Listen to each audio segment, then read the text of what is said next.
Good morning and welcome to Jasiri. My people, how una dey? I think a lot of people, I can speak for the ladies and I, are still getting their heads around the fact that Miss Onyeka Onwenu is no longer with us.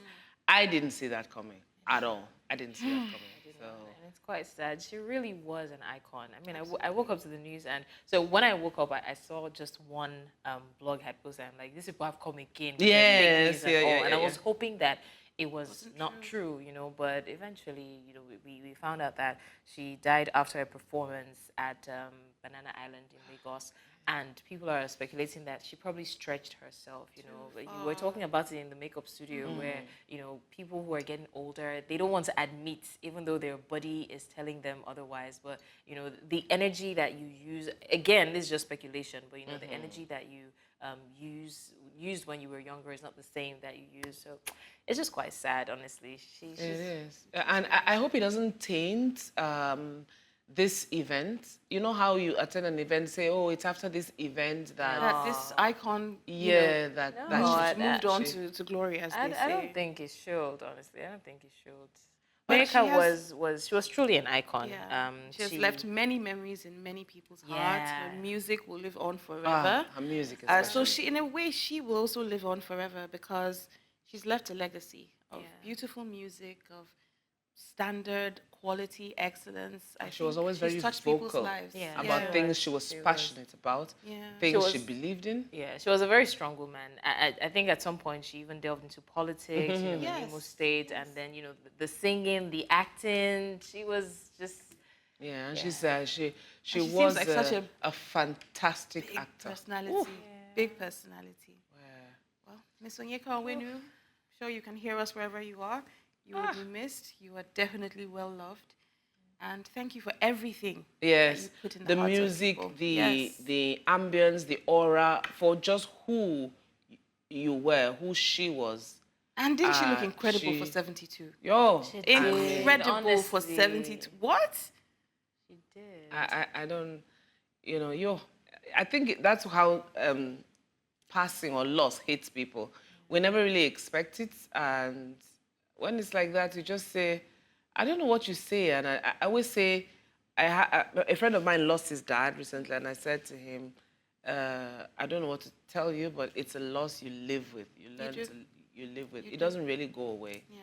And well, moving along, I don't think I'm the only one feeling uncertain about this coming week. We all know what this week is. What this week will enter. In fact, tomorrow, starting from tomorrow, people don't even know what to expect. Yeah. You hear people saying, how's the streets going to be? How is it? So there are certain categories of things that people are worried about.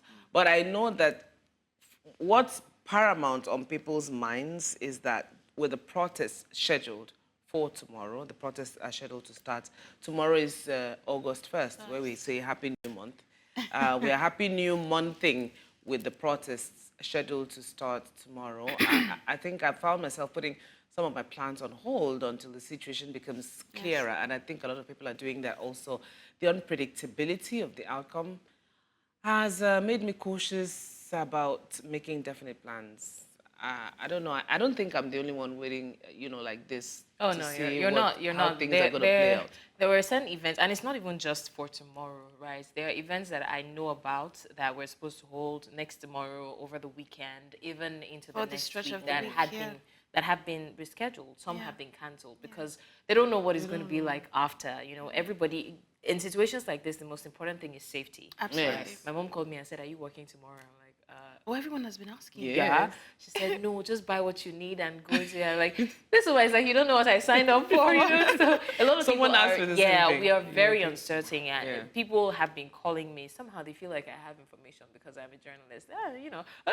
People have been calling me asking, is the protest still holding? And it's like, we're waiting to see. And again, we did hear that, the police at some point were asking for like the ring leaders to send in, okay, where would you be protesting? We want to protect you. And they're like, nope, we're not telling you. So even the people intending to protest may not exactly have the full details. But trust Nigerians, once tomorrow comes and they see a pocket of people here and there, people will join whichever one they want to join. I just really hope that it's it's safe. And I really hope that it's not hijacked. So Yes, here's the thing. I and want to say people- something about yeah. the hijacking thing, because I feel like the narrative has been skewered a little bit, and coming from the government, from everything that I've seen, everyone keeps talking about, we want to protect you, we don't want this to get bad. But a protest by law is not something that is supposed to be violent. And if I remember correctly, the last protest that happened got violent on the account of one party over the other. It wasn't the protesters that themselves. started the violence. So I feel like, people are almost being like underhandedly conditioned to be afraid to protest because protests are violent, but they're not. I mean, not hear by our nature, mother no. saying, make sure you have what you need. Yeah, Just because my of uncle is doing the same uncertainty. thing. Yes. Family members are calling. Okay, some people have even left the country. Yes. Because they Yes. could leave Yes. the country. Oh, I don't know what to expect. I'm just worried about my Yes. family's safety. And even people who are driving their own vehicles on the roads don't know what to expect. Where am I going to go with my vehicle tomorrow? It's better if I'm on the streets, I don't drive. Yeah. Sorry, please go ahead. Yeah, so we understand that, protests are not supposed to be violent, but we've seen time and time again They get about that way. people who take advantage of these Yes. protests to sell a narrative. Yes. So they're just pouring a group of people into the streets and, let's see. And then at the end of the day, they say Is it's it the the unscrupulous protesters? youths. Yes. So a lot of that happens. And We're hoping it doesn't happen. we're this hoping time. it doesn't. You're going to say something. No, I was saying that family members have been calling about, just like what you said, make sure you have food in the house. It's better that you're stuck at home than in the street. Make sure that you're not don't go out late. And then this oral festival thing that is also supposed to happen. Yeah. I don't know if anyone knows what the rules of the festival are. Is there a time people shouldn't be out? Like, is it going to affect how long people can protest? Are people going to be out at night? There is a lot of So what I know unanswered about questions. it is that women are not allowed Oh, outside.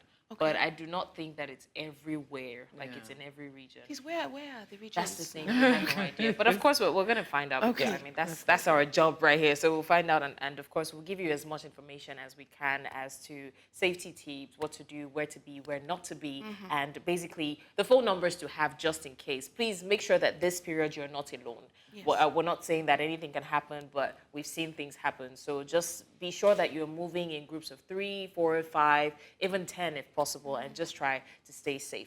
Now, after the break, we'll be discussing a very critical issue that affected many Nigerians over the weekend. Related to the protest, we have no idea, but phone lines were blocked due to non-compliance with NIN-SIM linkage regulations, sparking outrage and protests as well at Telecom offices. By the way, a bit of a deviation, but did you hear that people were protesting against protesting? Yes, they were yesterday. People, Protesters came out to protest against the don't protest. The protest. Yes. I mean, it's even a mouthful. Is that an expo as to what we're going to expect during these days of What protests? is? I mean, You it is a protest against the precursor. It is a protesters. precursor. Yeah, yeah. Sequasa.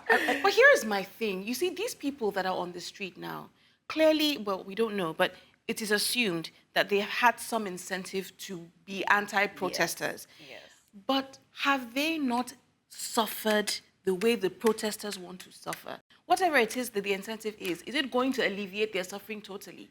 This is the short-sightedness of Nigerians that I don't understand. Some people I don't will understand always, it. there will always be two sides to a coin. Yeah. As you're struggling to understand it, there are people who just say, leave me in my corner. let me this eat is my bread square. today." I'm just okay with it.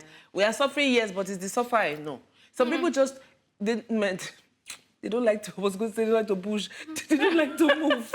All right, anyways, so back to the NIN issue, the telecom network issue. The regulator intervened eventually, directing operators to reactivate affected lines. I don't know if that has been done because I know that Annie still complained Bitterly. about one of the Yes. Still. I'm complaining bitterly. Yeah, so Still. I mean, I can't do anything with my phone. I can't talk to anyone. No one can reach me unless I'm at home where there's Wi-Fi.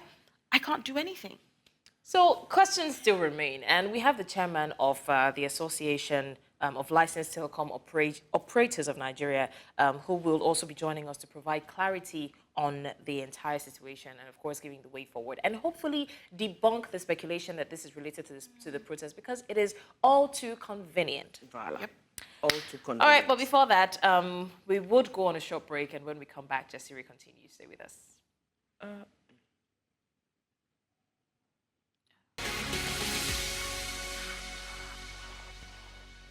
Welcome back.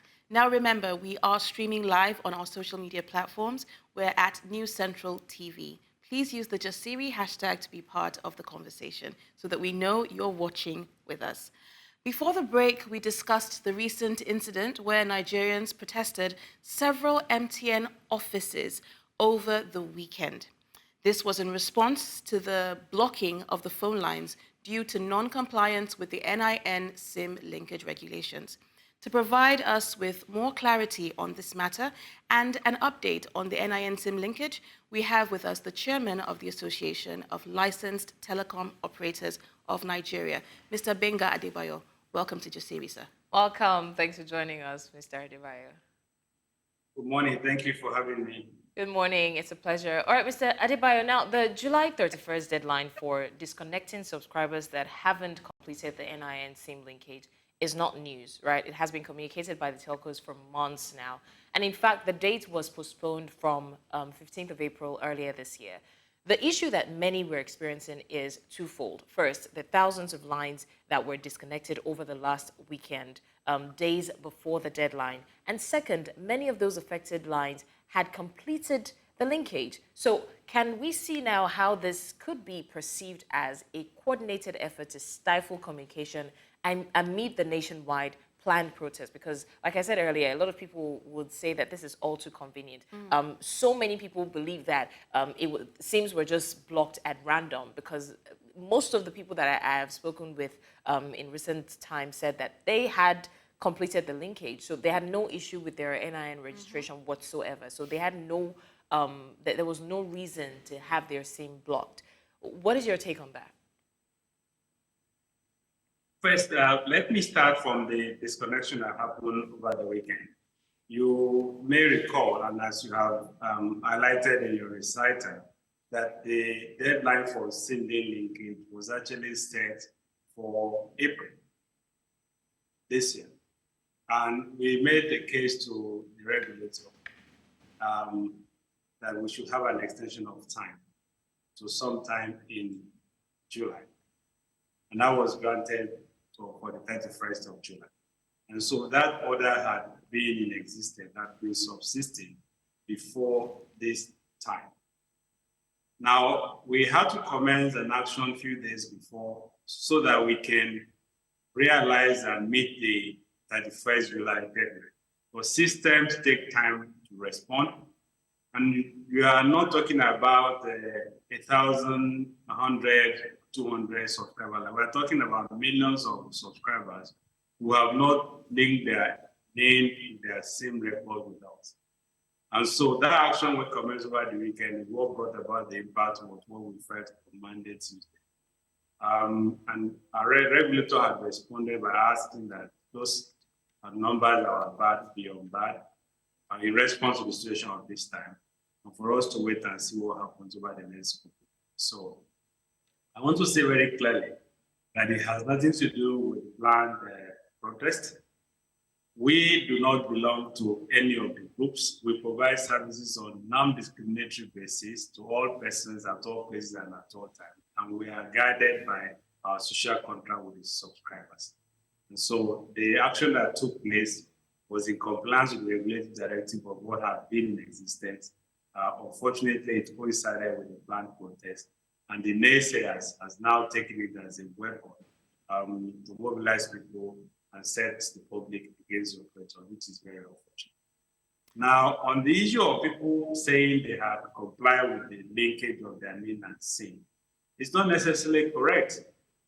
The reason is that people may have provided their NIN for the operator, but they may have come back unverified. And what we are seeing from the data available to us is that the number of those people, they have some disparity in the records they provided for us at the point of doing their SIM linking, relative to what was provided for NIN-SIM when they were doing their NIN registration. And the law demands that those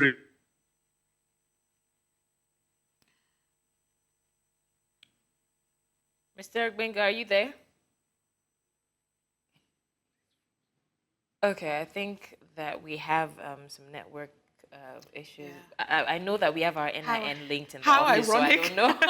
I don't know. I mean, I hope hear that we what can you get say, Mr. but at the Adebayo same back, time, yeah.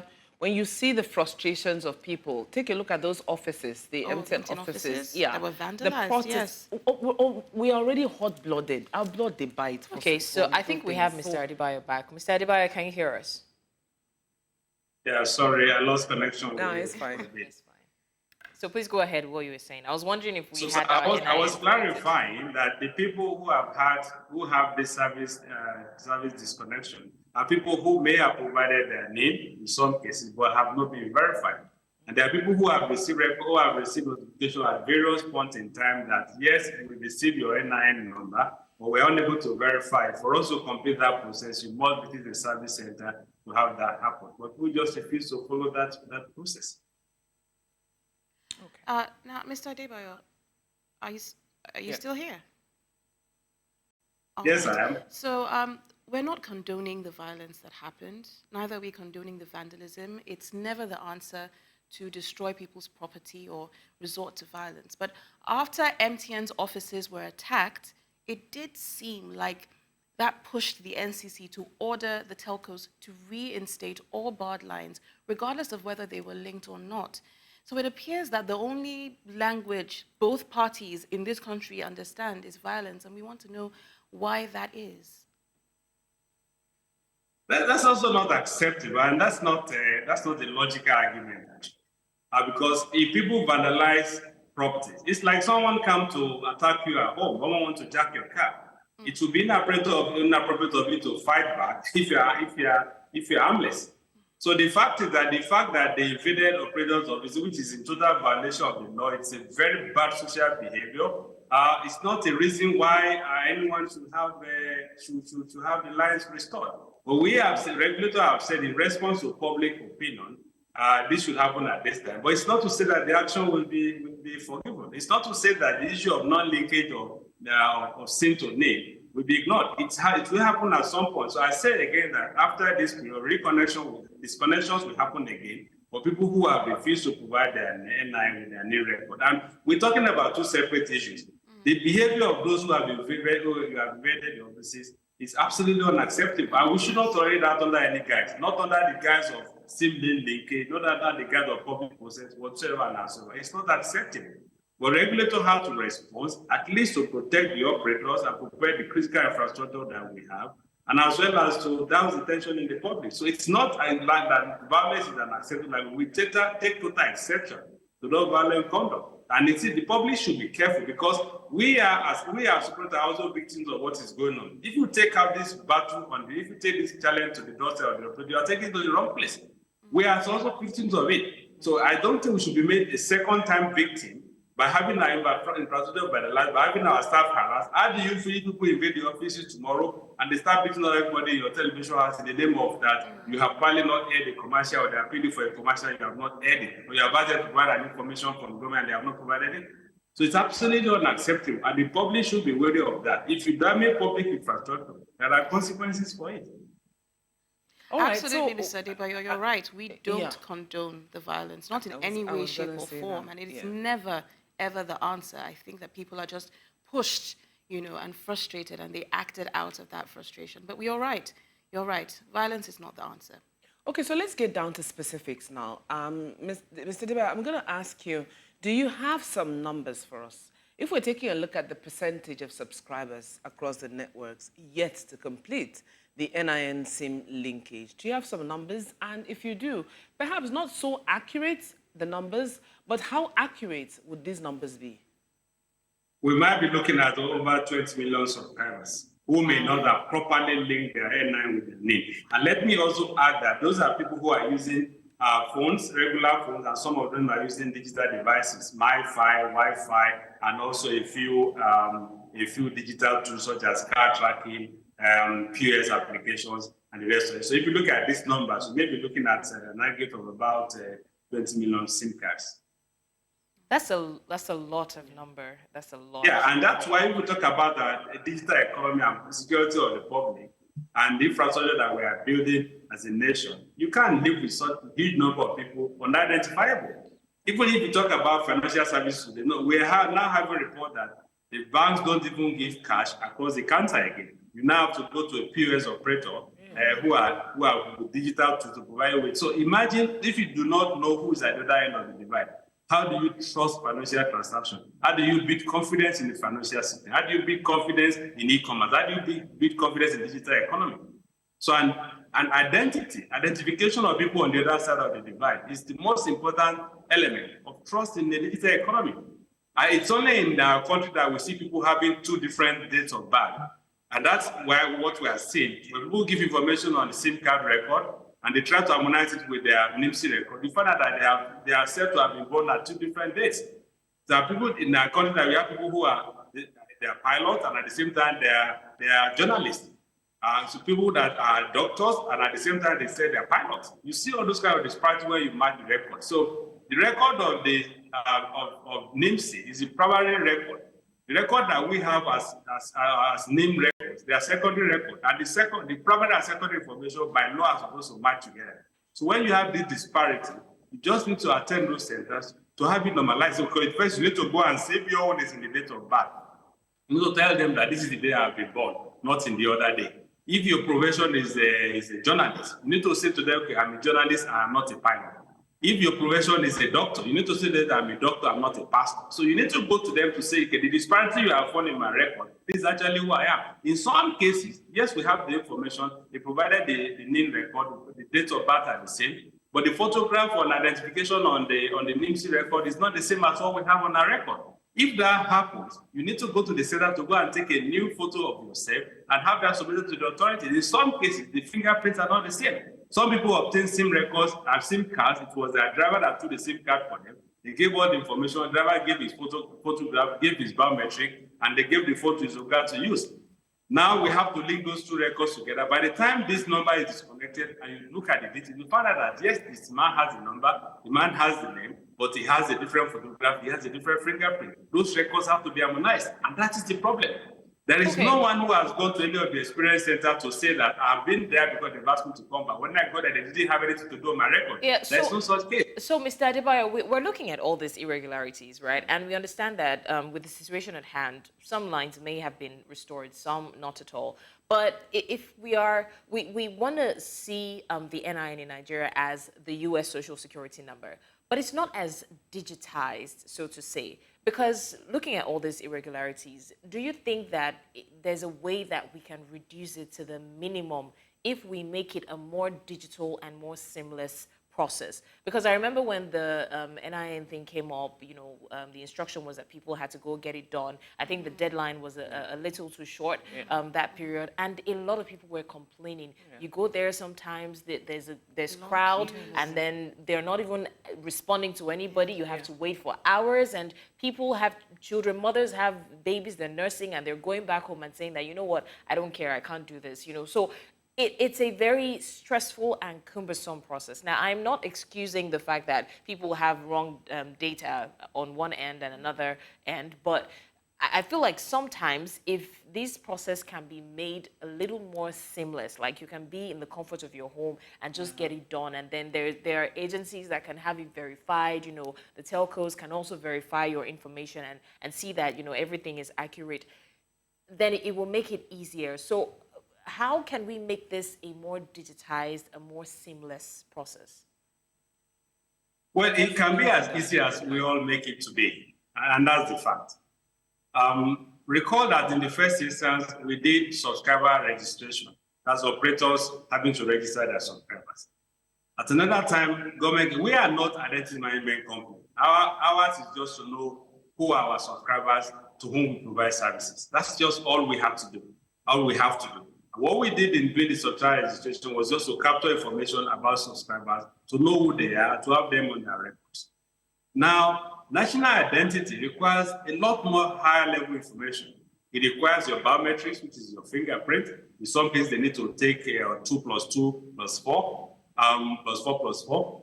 And then another case, they have to take your details of place of birth, date of birth, parents' name, and all that. Those level of details are not the things that we capture when we do subscriber registration. So the fact is that for you to have reliable national database, the example of one of which you have given, we all must provide a feed into it. That database can only be as reliable and as dependable as we all make it to be. So you have to be yourself. You have to be who you are, where you have been born, what profession you are in. Must give all information in truth and in all honesty to the identity agency. That would then be the primary source of information for all other agencies. If we have had national identity completed 10 years ago, maybe we will not be here. And today we are on this journey since 2020, when government mandated that telephone records must be harmonized with the National Digital Identity Program. We're on it since 2020. We are now at 2024. We see how people haven't done it. So how can we build a reliable national database if we all don't provide a feed into it? If we all don't provide a reliable feed into it? So tomorrow, you cannot on the push of a button say this is who this individual is, because when you go into the details, you find all kinds of information behind the details. So in order to have this reliable and credible national database, all of us must farm into it, and all of us must own it as a national problem. That's one.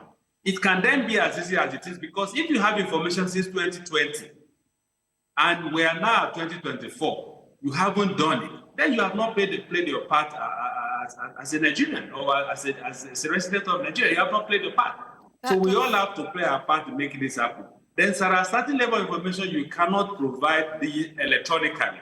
For example, they need to capture the facial in certain ways. They need certain level of information of detail to be able to capture your iris. They need your fingerprints. You need, in these cases, you need special devices, not just the basic hand tools to do so. You need some minimum level of professional devices to have that, because you are holding the data in perpetuity. You are holding that data forever.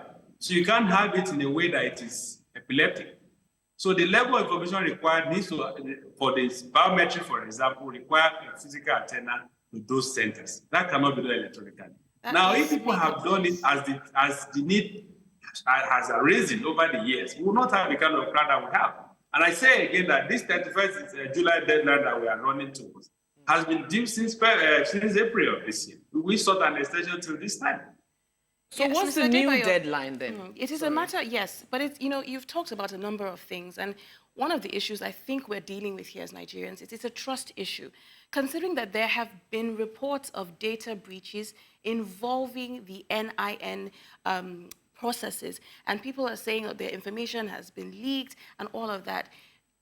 We can't discipline the child without letting them know, that there's safety for them on the other side. So we want to know how the telecom operators are addressing data privacy and security concerns, because some people don't want to give their information because they're afraid it's going to go out into the public. And if you are doing things like that, what are the ways that you're trying to rebuild trust with your customers? Because that's where it needs to start from. Again, we are a highly regulated industry, and as professionals, as a professional sector, privacy, customer subscriber privacy is one of the key elements in what we do, including the security of your calls, security of your data. If you can trust us to complete a a private call, and that call is not compromised, and I think that's enough to earn a trust that your data will never be compromised. Again, we're a highly regulated industry. Part of what we are dealing with is part of our attempts to continue to comply with regulatory directives. And the guidelines are very, very clear. There are significant consequences for data breach. And it will never happen. It has never happened, and it will never happen in the hands of the network operators. Now, I don't work for NIN-SIM, and I cannot hold brief for NIN-SIM. But I do know that even in case where people have reported data breaches, it's been done by third parties that have nothing to do with NIN-SIM. They have nothing to do with the operators. And so, as a people, we need to take responsibility both for ourselves and for the public. For example, the NIN registration is free. We have a report of cases at enrollment centers that are collecting money. That money doesn't go to the registration agents. The agency doesn't go to NIN-SIM. SIM registration is free. We have reports that before you enter some of the operator's facility, the security man at the gate will demand some rent from you. So that behavior of the public that is not in the control of any of these institutions. So data breaches and all of that, there are significant and severe consequences for data breaches. Data confidentiality is what we guarantee. We uphold that as part of the ethics of what we do as an industry. And so the issue of data privacy and loss of data does not occur and will never occur as far as our operations and our members are concerned. But the public has to do what they have to do. Okay. And if the people get a call for action, your name has been submitted but has not been verified, please visit an enrollment center. It's a simple call for action. Go there and find out, why did you ask me to come? Okay. Go and normalize the record. If so many people can do it, why are these other people not doing it? Why are they waiting the last minute to come and vent the anger on the operators? Why are they bringing up this narration that it is because of this and that is happening? So people have to take not just personal responsibility, we all have to take collective responsibility. First, for the integrity of the data, and the second is for the completion of the entire process, because without that, we can't have credible and reliable national database. And the address for these grievances is not the network operators, I'm sorry to say. And it's really, really appalling that people are taking out this anger on the network operators, because we are also victims of all what they are complaining about. So we're not insulated from the social-economic system. We're not insulated from the economic headwinds. Right. So the problems that the public face, what we are facing, why are we then made the victim? Okay, Mr. Gbenga Adebayo, we'd like to thank you for your time and your insight on this conversation. It will be a conversation that will keep on going. But we really do hope that the issues are fixed quickly, because in this day and age, no one can afford to be unreachable. Thank you so much for your time. Thank you for having me. Thank you. All right, guys, so it's time for another short break. When we return, we've got all the sauce and the sizzles to make you sweat with hot topics. Welcome back to Jasiri, and it's Hot Topics o'clock. Now, in a bizarre twist, while many Nigerians are gearing up for the #EndBadGovernance protest across the country, some groups of Nigerians have taken to the streets to protest against the protest? Yes.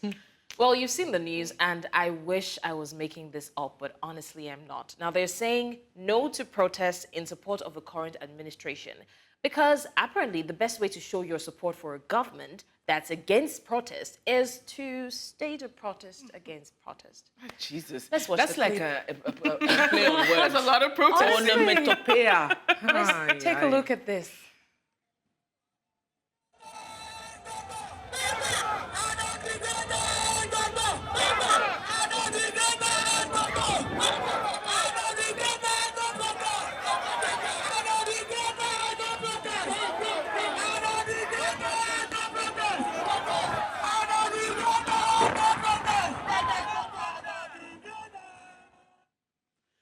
Do you know, the first thing that comes to my mind saying this is that I don't reach up Belefu to come out and do this. And if I want to echo the thoughts of everybody on this, if you see that video, you think, oh, it's being sponsored. This one's on Chop Belefu. Because I don't want to think that a Nigerian in their right mind that is battling fuel scarcity, that is battling band A electricity price, that is battling the spiking prices of food and everything in between would wake up and join a group of people to protest against protest. Do you know what? And when you look at the video of the people in the video, and this isn't a classist or elitist statement, it is the truth. They look like the people who are suffering most in this economy. And, it makes you wonder. When it came back to the studio, I was just shaking my head. Because what else do you do when you see the ludicrousness of this kind of behavior? How are you so easily brainwashed and so myopic and short-sighted that one meal or the money that will buy you a meal for maybe a month, if you're lucky, is enough to stop you from trying to make your future better? Yeah. What is wrong with the way we think? Is it not on this table we just talked about this morning? How some people just want to be in that square box. Don't move me from here. I'm okay at where I am. What is that? Some people are like that. They will tell you that if it were before now, during the elections and all that, you're buying people with maybe bags of rice, a module of rice, I would say it's okay. But now that it's only rice you will have, there's nothing to cook the rice. Like, you literally can't buy fish, you can't buy yam, you can't buy oil. What are you going to do, swim in the rice? How much? Nigerians will say, how much they pay you? That to you are your soul, blind-sided into this. Like, this is ridiculous. Let me tell you something. This is why poverty is bad. We know it's bad. It's awful. But this is a manifestation of why it is so bad. This is why you see it. Yeah. Because it can be weaponized against the person experiencing the poverty. Yeah. If I get temporary reprieve. Yeah. It doesn't matter if my neighbor is dying. Exactly. It doesn't matter if I will eventually die. Yeah. All I can think of is now, because the poverty has taken over the way I think. That's what's happening here. Yeah, temporary poverty has been reprieve. weaponized You against said it. Nigerians for such a long time. Oh, they are looking at the temporary. Ma, just see food for my table. Yes. Let my family and I be okay. Even if they pay, even if you are settled, how long can that settlement last? So A month, like Annie says, if you're lucky. If you're lucky. This is why I say that I cannot believe, to be honest, I can't believe that that's the reason that they're doing this, because every Nigerian in their right senses would know, they can do the math that it, no matter what the compensation is, it's not sustainable. So what, you get a bag of rice, so what, you even get 100,000 naira. What can 100,000 naira do for you in this economy? And I'm sure that nobody's getting 100,000 naira. I think it's a divide and rule. You want to cause chaos amidst, planned, and there would always be things like this, risings like this and developments like this. But say no to protest. I mean, what's it? No, say no to protest. And there is a burning question. How does that work? Yeah, I'm going to ask you both and our viewers, if you have answers, please let us know. Who is sponsoring the no protest? So you're asking Someone the question that sponsoring everybody is asking. Who is sponsoring? Because nobody's going to get up from their bed like this and run around. They don't even know what is happening. This is the invisible hand. Well, the person who is sponsoring the protest will come out and say, no, I'm the one that did it. They're sitting down and watching it play out and see the chaos it's causing and seeing the divide, the drifting, and of course, Nigerians taking quickly to social media platforms to express exactly how we feel. So this is when we say unity in diversity, sometimes we do use our hand to ourselves. Yeah, do you know what's ironic? Some of the people in this video, if there is any way at all that you can highlight their faces and keep it, they will be in the August 1st protest. They will be, because it's like the sheep mentality. It's like, okay, we are going, let us all go.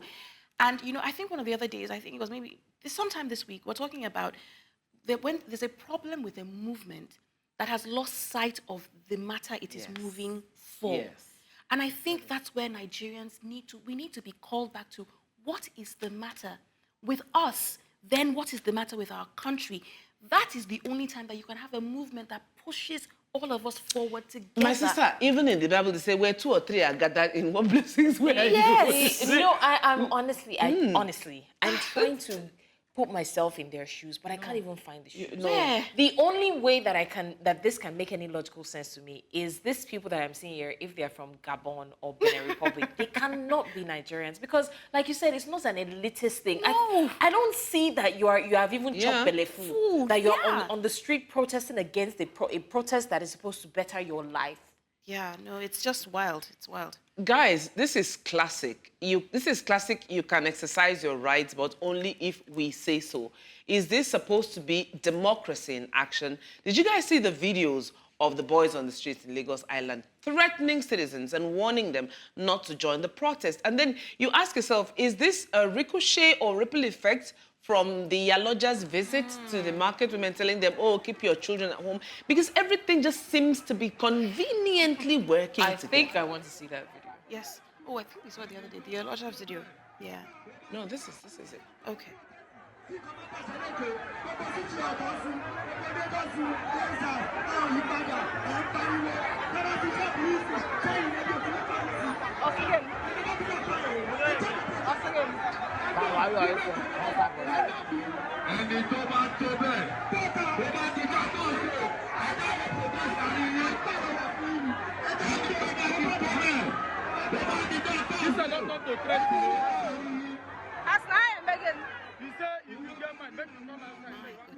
My goodness. I think my goodness. I can't, My goodness. I'm not surprised. I wouldn't even lie to say that I'm surprised, because we saw this during the elections, right? As much as they've come out to deny, nobody was threatening anybody. We saw people threatening people on the queues, even where there were security agencies. So what are you saying? This is why we're taking advantage of as a people, as a nation, because we cannot seem to come together in agreement for something. No, before this, I was saying that even the Bible says where 2 or 3 are gathered, in unity, in agreement, that the Lord is there, but that, God is with us. Yeah. So if we cannot even come together as a people to fight a common cause.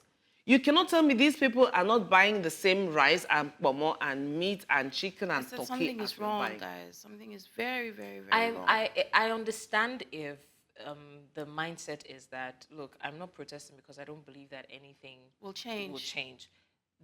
That's a wrong mindset, but it's understandable. Yes. But that you're fighting against the people who want to protest because what? Because you feel the thing, and that's the big question. Because what? Ask them, they can't answer. You know what? It's the audacity for me. It really is. But I think that we have some reactions to the protesters. Let's have a look. This country is funny, wallahi. You are using protest to tell other people not to protest.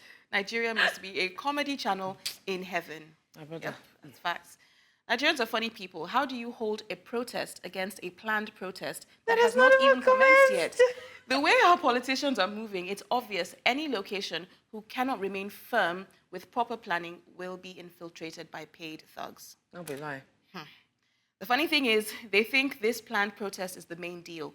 When the real protest starts, it won't be planned. Black Lives Matter wasn't planned in the US. Kenyans didn't plan theirs. NSAS wasn't planned either. Yes. What a side boy. You know, I think that there's also a video of Asari Dokubo, I think. Yes. So boys took to the streets in Lagos, and then Mr. Dokubo had his own 2 cents to share. And there it is.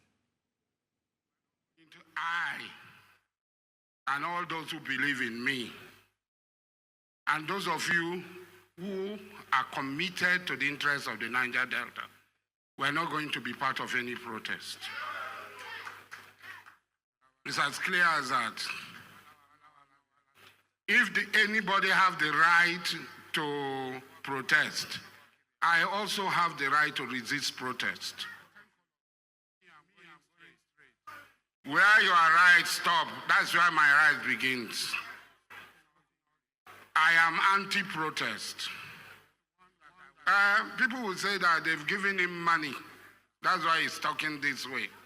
I am now. Go take your own. Me, I don't take my own.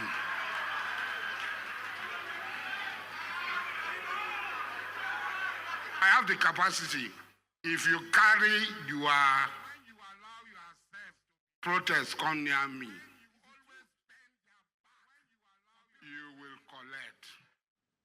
I'm triggered. No. I'm triggered. Is protest the disease? The way he said, like, I have the right to resist the protest. If you say I've collected my money, go and take your own, and they're laughing. Impunity. See, for me, where are we going? Because, listen, let's interpret this clearly. You got people who are notable where, these kinds of things happen, and you get them you put something in their mouth to keep them quiet. Yes. And say, I'm anti-protest. Yeah. The Senate president is coming and say, oh, don't worry about the South. I got it. Yeah. No, there's nothing happening they're there. doing the same thing in you Abuja, just they're doing it all want to over. keep Nigerians on their knees. So my thing is, again, it's okay not to be in support of the protest, but the audacity that people have, and they're now speaking against it, and even threatening that if you come near me with your protest, whatever something's you going to take, happen to you. that it has become that bad. Before now, we hear that, okay, people are planning protests. If you're not in support, just keep mum. But now people are coming out and saying that we are going to come against you. I think we have reactions to this. I don't know if you can take that. All right, so this says, it's miscreants like Asari Dokubo who turned peaceful protests violent. His statement today proves it. The Nigerian police should deal with people like him, but they lack the courage, only showing force when oppressing the masses.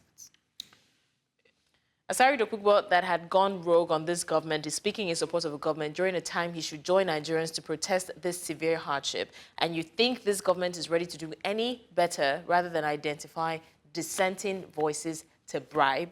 Okay. Asari Dokubo is threatening violence against protesters. Police and the SSS are deaf and dumb right now. No. Yeah. This is well because said. that was a threat. That was a threat. If you think that it wasn't even a veiled threat. It was a direct Okay, threat. so did you see the one where a traditional ruler in Iba decided to send a town crier with a message that it's too rich to ignore? What are they scared of? For those of you who understand Yoruba, like my sisters here, perhaps this might just amuse you. Town crier. Let's take a look.